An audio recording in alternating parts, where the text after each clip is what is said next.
Hello, John. Great to see you here on the internet, and I see you all the time through your YouTube speeches and your writings. And I just want to tell you, John, thank you from the depths of my soul, the height of my mind, and the breadth of my being, John. You've touched me, inspired me, and have made a huge difference in my life. And the reason is that I went to public school, I went to a public university, and I have, from what I can calculate, 17 years of formal education. And I got almost zero, right? I made some good friends and had some interesting experiences, but in terms of learning, I got almost zero.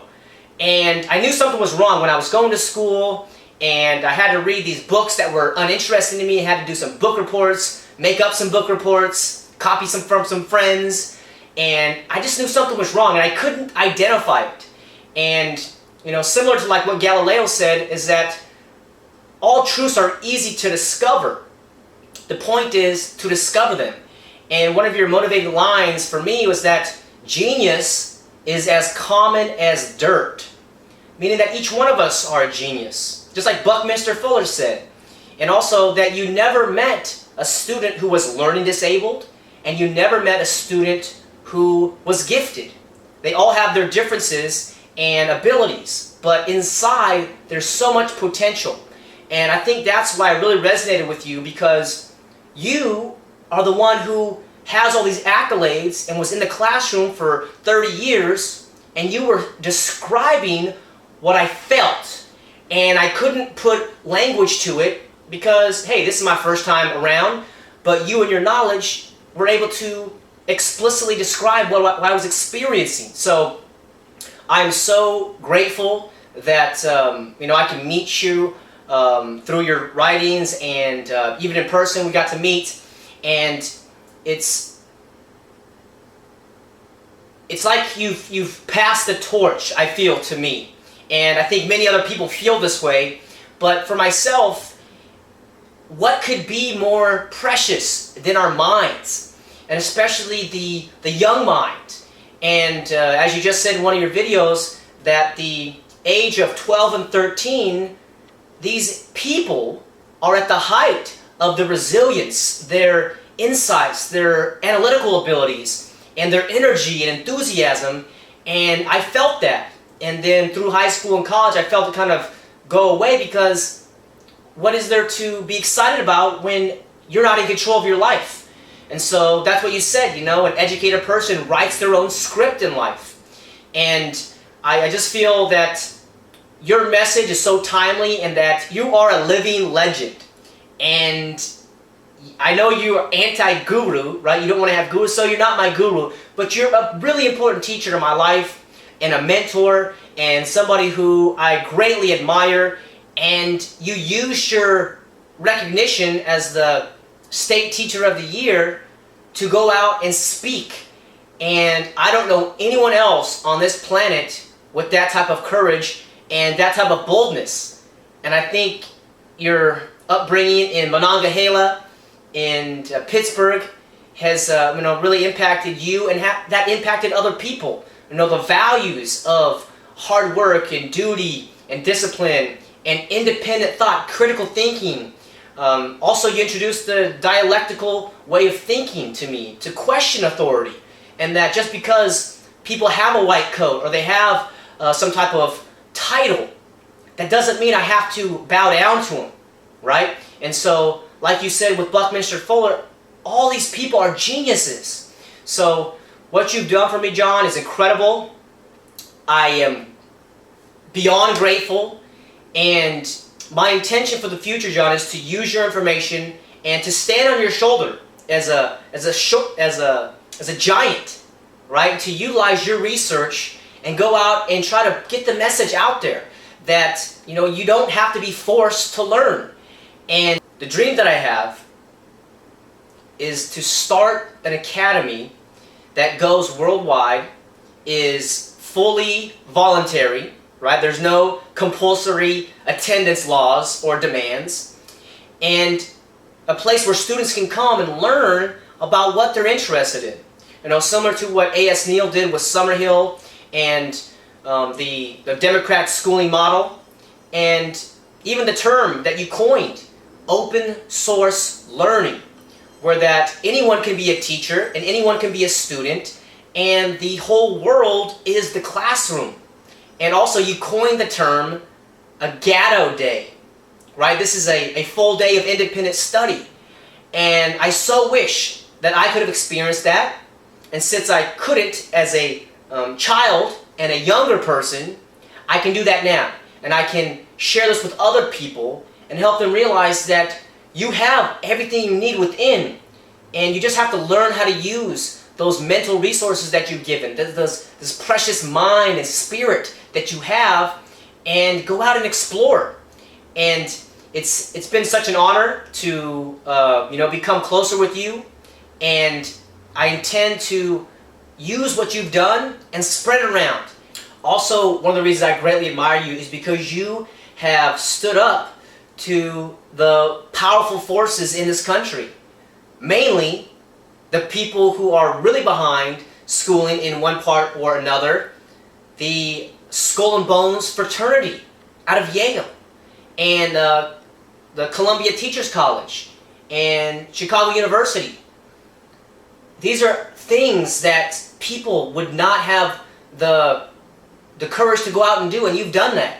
So you've greatly inspired me, and I just hope that I can impact people in a fraction of the way that you've impacted me, and hopefully have many kids and go out and spread the progeny, grow the progeny, grow the seeds, and empower them that they have so much potential, and that there's very little that someone can teach you by forcing you anything. And so the last project I hope goes viral is your Bartleby project, right? With all the standardized testings, and the conclusion of this project is that when someone puts a test in front of you in school that you don't approve of or don't feel is valuable for you, on the top of it, you just write, "I prefer not to take your test." And so I hope many people catch on to that. And just like Martin Luther put the 95 Theses on the doors of the Roman Catholic Church, saying we don't have to pay for our indulgences. They're already finished. And each man is his own priest. John, your work is just as impactful, and I believe in 50 and 100 years you will have such an impact. And I am so thankful. And many blessings to you, to Janet, to your kids and grandchild, and I hope that your health continues to get stronger and better, and I look forward to all the future projects that you have in mind. Much love from me in California. We'll see you again.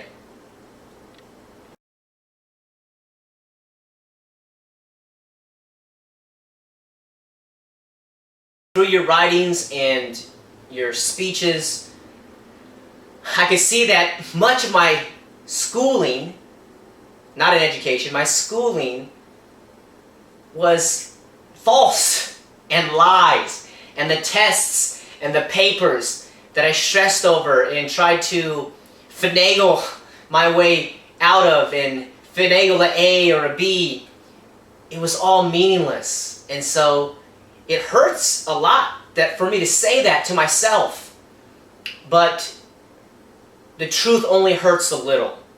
And you help reveal that to myself, that I already have everything that I need, and now it's a matter of going out and exploring. And that's what you said. More important than algebra is adventure, exploration, and experience.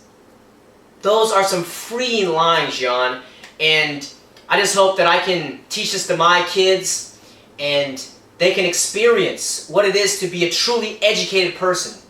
And I just want to read something that you wrote that many people haven't heard because this book is no longer in print.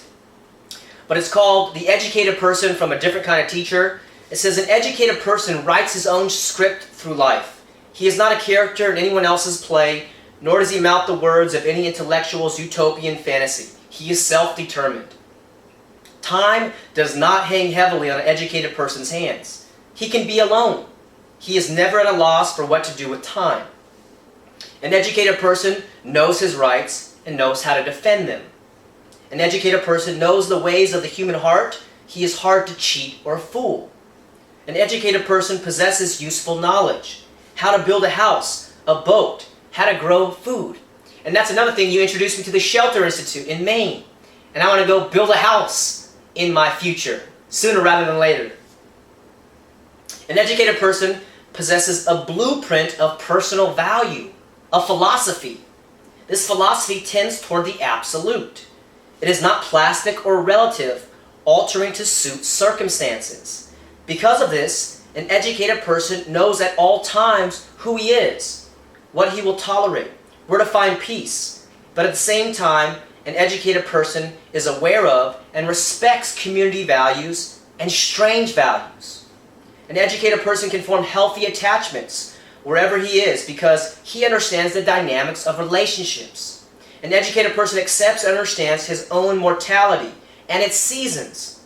He understands that without death and aging, nothing would have any meaning. An educated person learns from all his ages, even from the last minutes of his life. An educated person can discover the truth for himself. He has intense awareness of the profound significance of being and the profound significance of being here.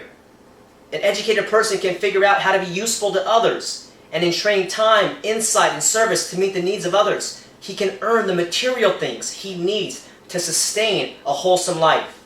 An educated person has the capacity to create new things, new experiences, new ideas. And you make point that you use he as an old-fashioned term, but it includes she as well. So John, I truly love you as a teacher, as a mentor, and as a friend, and I hope that you continue to get stronger, Janet gets strong, your whole family is blessed, and that your name and work will shine on, and you will light up the shadows as you already have in my life. Thank you so much.